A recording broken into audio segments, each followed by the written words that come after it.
SB নিউজে স্বাগত। চলে যাব আজকের দিনের একটি গুরুত্বপূর্ণ সংবাদে। কুমিরের আতঙ্কে থমকে গেল গঙ্গায় মাছ ধরা, শামসেরগঞ্জে চাঞ্চল্য।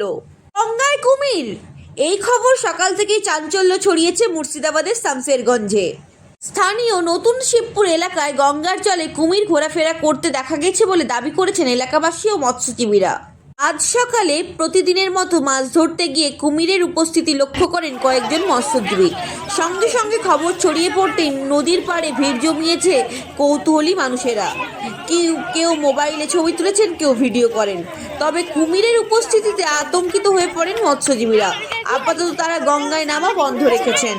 স্থানীয় এক মৎস্যজীবীর কথায় প্রতিদিন এই সময়ে তারা মাছ ধরতে যায়, কিন্তু আজকে জলের মধ্যে স্পষ্ট কুমির দেখতে পায়। এরপরে আর সাহস হয়নি নৌকো নামানোর। এই ঘটনায় বন দপ্তর ও স্থানীয় প্রশাসনের পক্ষ থেকে এখনো পর্যন্ত সরাসরি কোনো প্রতিক্রিয়া পাওয়া যায়নি। এলাকাবাসী দাবি, দ্রুত ব্যবস্থা নেওয়া হোক যাতে গঙ্গায় মাছ ধরার কাজ স্বাভাবিক হয়ে যায়। কুমিরটি কোথা থেকে এলো, নদীতে কতক্ষণ রয়েছে তা নিয়ে জল্পনা তুঙ্গে। বিশেষজ্ঞদের মতে নদীর জলে ভেসে আসা বন্যপ্রাণ কখনো কখনো লোকালয়ে ঢুকে পড়ে,